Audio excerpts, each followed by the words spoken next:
સવારના ગાંધીગ્રામના અર્બન સેન્ટરમાં આવી ગયા હાઇટરને વેઇટ કરવા. તો ઊંચાઈને વજન કરી લીધો. વ્હાઇટ કલરના કપડાં પહેરીને નીકળી ગયા કોલેજે, કારણ કે અમારે હતા પ્રેઝન્ટેશનના વાયવા. તો એક ભાઈ આપણને લિફ્ટ આપી દીધી. ફાઇનલી કોલેજે પહોંચી ગયો.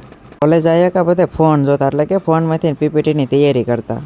વાળાને પીપીટી બધા હર્ષભાઈને લેપટોપમાં નાખી દીધી. ફાઇનલી એનો પહેલો જ વારો તો ધમુભાઈએ બોટલ પી લીધી પાણીની. હો જોક મારા રે યા હસ રે હલકટ આમાં રાઉન્ડ ફર લાગ ના એમને એમ જ છે.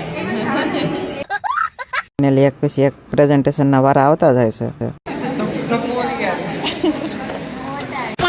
ફાઇનલી જેડી ભાઈના વાયવા પૂરા થઈ ગયા. વાયવા બાકી ધીમે તો બેઠા, એટલે પ્રેઝન્ટેશન દઈને આવે છે બધાને વાયવા બહુ સારા ગયા છે. ખુશ થઈને આવે. જો તો ખરા એનો હરખ તો જો વંગની ખુશી જો કંઈક અલગ જ છે. એના વાયવા પૂરા થઈ ગયા. મારા એક લાસ્ટ છેલ્લા બાકી છે, હવે જો એ દઈ દેવ. ઘર ભેગું થાને ભાઈ. પીવામાં મેળો લાગી ગયો.